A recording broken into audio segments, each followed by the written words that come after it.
identification of oneself as a subsistent ego entity.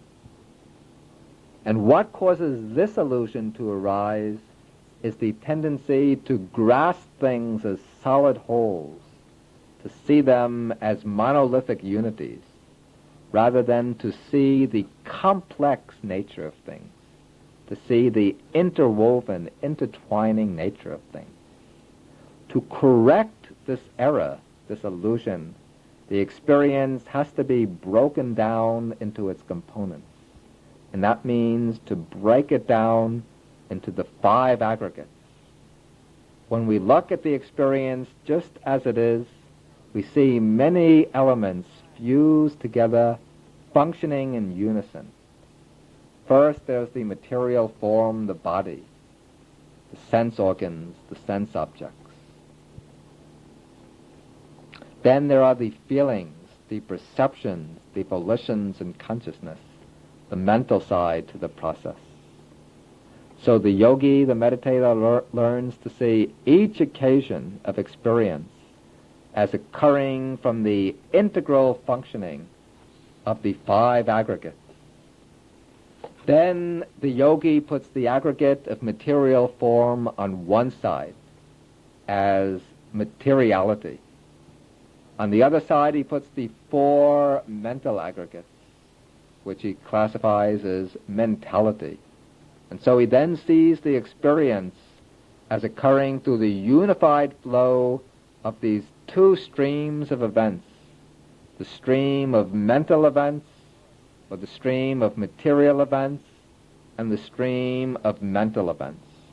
And he sees them as constituted entirely by these 2 streams, without any self underlying them, without any permanent subject supporting and upholding them. Then he sees that these 2 streams of events are just conditionally arisen phenomena. They have no being in themselves, no power of independent existence, but they occur in dependence on specific conditions and cannot occur in the absence of those conditions. It is at the next stage that the practice of vipassana actually begins. Vipassana is to see the true nature of phenomena, and this means to see the 5 aggregates in terms of the universal, all-pervading characteristics, the 3 characteristics of anicca, dukkha, anatta, that is, impermanence, unsatisfactoriness, and selflessness. And so the meditator investigates each of the aggregates in turn, learning to discover the 3 characteristics. He looks at the material form of the body. He sees that all bodily states are impermanent in the sense that they are subject to destruction. They arise, subsist momentarily, and pass away. He applies the same to the 4 mental aggregates. The feelings, perceptions, the mental formations and consciousness are all impermanent. They arise, break up, and pass away. Then all the 5 aggregates are dukkha, subject to unsatisfactoriness, in the sense that they can't provide any permanent basis for security. They're unreliable, subject to the afflictions of aging and death. And again, they're all selfless, without any ego, without any intrinsic core of substance, just momentary happenings, without any self at their base.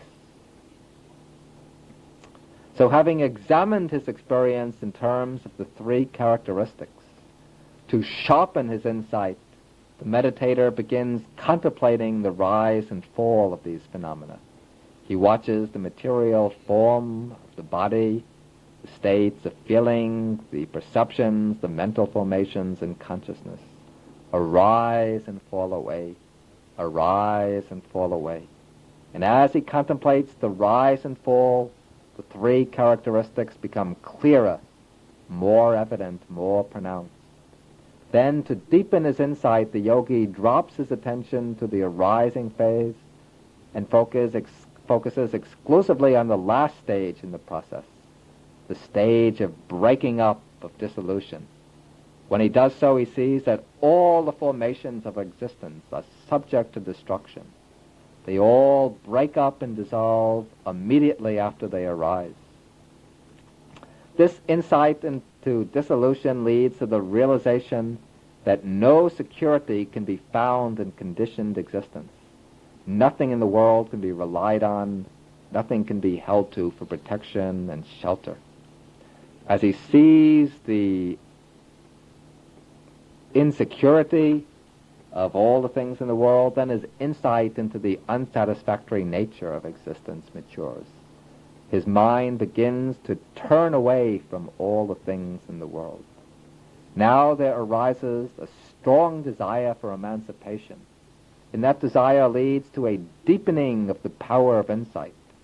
The mind penetrates to deeper levels of understanding until it reaches a stage of profound equanimity, where the yogi looks upon all conditioned states as impermanent suffering and without a self, but he has no fear, no disgust, no sorrow.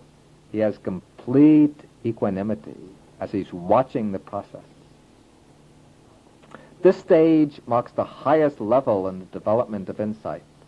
What lies beyond this is the stage of the supramundane paths and fruits. As the meditator goes on contemplating, when his mental faculties become fully mature, a sudden radical change takes place. Suddenly the meditator realizes that the supramundane path is about to arise. The supramundane path is a state of consciousness, a citta, with the special function of realizing nibbana and eradicating defilements. There are 4 supramundane paths, successive states of such consciousness. These come in distinct stages with a time interval between them. Each one realizes nibbana for a single moment and eradicates certain defilements right down to the level of latent tendency. The first path to arise is called the path of stream entry. It's the first stage in the realization of nibbana. So after the meditator reaches the peak of insight, his mind turns away from all the formations of existence and attains the path of stream entry. And for this brief moment, it penetrates the unconditioned element, nibbana. It leaves behind all conditioned